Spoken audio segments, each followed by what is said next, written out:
Assalamualaikum warahmatullahi wabarakatuh. Jumpa lagi di channel Muslim Cerdas. Sahabat, bulan Ramadan merupakan momentum umat Islam untuk semakin mendekatkan diri kepada Allah Subhanahu wa Ta'ala dengan berbagai aktivitas positif. Di samping itu, bulan ini juga merupakan bulan di mana sangat mencari ilmu umat Islam semakin tinggi frekuensinya. Hal ini ditandai dengan maraknya berbagai kegiatan dalam rangka mengisi bulan ini dengan berbagai amal ibadah.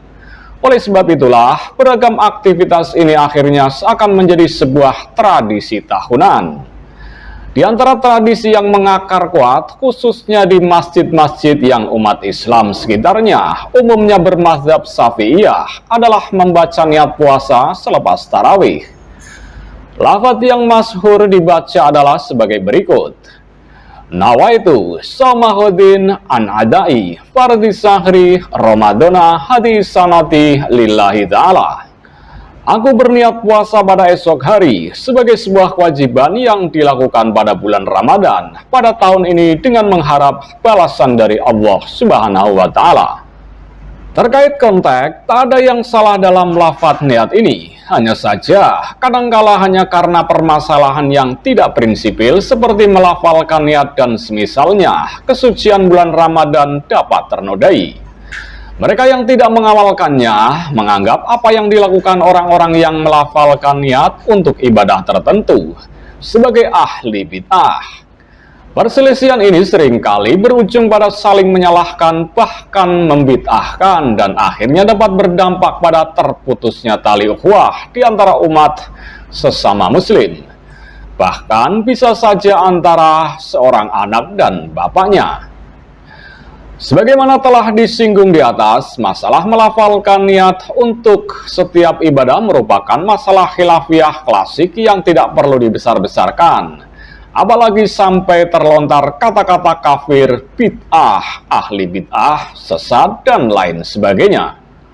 Waktu berpuasa atau dalam bahasa Arab juga disebut saum atau imsak adalah dimulai dari fajar hingga terbenam matahari. Kemudian untuk memudahkan manusia mengetahui waktu tersebut dipatok adzan subuh dan maghrib sebagai tanda kedua waktu tersebut. Kemudian menjadi sumber pertanyaan yakni jadwal imsak yang ada di dalam kebiasaan kaum muslimin di Indonesia, yang mana imsak adalah 10 menit sebelum adzan subuh. Belakangan ada segelintir fatwa yang ganjil dari golongan Wahabi yang mengatakan bahwa imsak adalah bid'ah atau sesat. Seperti fatwa yang dikeluarkan oleh syekh pujaan mereka, Syekh Muhammad bin Saleh Al-Utsaimin, yang salah satunya mengatakan sebagai berikut. Hal ini imsak termasuk bid'ah. Tiada dalilnya dari sunnah. Bahkan sunnah bertentangan dengannya, karena Allah berfirman di dalam kitab yang mulia. Dan makan minumlah hingga terang bagi kalian benang putih dari benang hitam, yaitu fajar. Kemudian sempurnakanlah puasa itu sampai datang malam, tetapi janganlah kalian campuri mereka itu sedang kalian beritikaf di masjid. Itulah larangan Allah, maka janganlah kalian mendekatinya. Demikianlah Allah menerangkan ayat-ayatnya kepada manusia supaya mereka bertakwa. Quran Surat Al-Baqarah ayat 187. Imsak yang dilakukan oleh sebagian orang itu adalah suatu tambahan dari apa yang diwajibkan oleh Allah Subhanahu wa Ta'ala, sehingga menjadi kebatilan. Dia termasuk perbuatan yang diada-adakan dalam agama Allah, padahal Nabi Muhammad SAW telah bersabda, celakalah orang yang mengada-adakan, celakalah orang yang mengada-adakan, celakalah orang yang mengada-adakan. Begitulah alasan mereka, golongan pembid'ah. Sepertinya orang yang membid'ahkan imsak itu hanya sekelompok yang pekerjaannya mencari bid'ah, bukan mencari sunnah. Fatwa ini banyak mempengaruhi Wahabi Salafi di Indonesia untuk ikut menyebarkan paham dalam tulisan mereka dengan redaksi waktu imsak sebelum waktu subuh sebagai perbuatan bid'ah, dan juga menyelisih sunnah dan membuat bid'ah dalam agama. Alasannya karena tidak ada dalilnya, berlebih-lebihan dalam agama, dan lain sebagainya.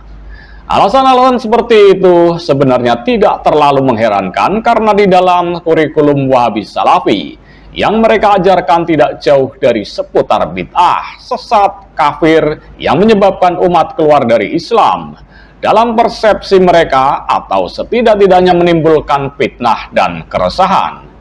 Konklusi sederhana fatwa tersebut adalah imsak tidak ada di zaman Rasul dan sahabat. Itu diada-adakan. Berarti bid'ah, bid'ah berarti sesat, sesat berarti neraka. Maka dengan berpedoman kepada imsakiyah, berapa banyak orang yang dibid'ahkan dan disesatkan? Silakan hitung sendiri jumlah muslim yang masih hidup hari ini dan yang sudah meninggal tapi dulu pernah memakai imsakiyah, serta muslim yang akan datang yang mungkin juga memakai imsakiyah. Kalau imsakiyah adalah bid'ah, maka semua mereka adalah calon penghuni neraka. Apakah benar dengan berpedoman kepada imsakiyah seorang bisa masuk neraka? Apakah memang seperti itu hakikat ajaran agama kita, atau memang pemahaman mereka saja yang bermasalah? Imsakiyah memang tidak ada di zaman Rasulullah SAW dan sahabat. Akan tetapi dari penjelasan di atas dan realita yang kita temui serta pengalaman yang sudah dialami oleh mayoritas kaum muslimin, imsakiyah sangat membantu. Salah satunya adalah pengalaman datang dari Ustadz Abdul Somad ketika masih menimba ilmu di Maroko. Ustadz Abdul Somad dalam ceramahnya mengatakan imsak bukan penanda dimulainya puasa. Kata dia, imsak merupakan penanda 10 menit sebelum dimulainya puasa di hari itu yang ditandai dengan adzan subuh. Imsak sendiri, kata Ustadz yang akrab disapa UAS ini, hanya dikenal di lingkungan muslim yang bermadzhab Imam Syafi'i. Ketika tinggal di Maroko, UAS tidak pernah mendengar ada penanda waktu imsak. Ia pun bercerita pengalaman lucunya saat berpuasa di Maroko yang tidak memiliki penanda waktu imsak. 2 kali saya berpuasa di Maroko, tak ada imsak. Kami makan aja terus dan makan. Pas sedang makan, terdengar suara adzan subuh, ujar UAS. Macam mana ini? Kalau ditelan, batal. Kalau dimuntahkan, sayang. Mantap. Nah, inilah kehebatan mazhab Syafi'i memakai imsak. Lanjut UAS. Ia memastikan bahwa imsak bukanlah lampu merah untuk makan dan minum. Jika memasuki waktu imsak, ia menyarankan untuk membersihkan mulut dan gigi, kemudian membaca Al-Quran sebanyak 50 ayat. Jadi nanti waktu adzan subuh, mulut kita sudah bersih, ungkapnya. Lalu bagaimana jika ada yang kesiangan dan baru bangun saat waktu imsak? UAS mengatakan mereka masih boleh untuk bersantap sahur hingga adzan subuh berkumandang.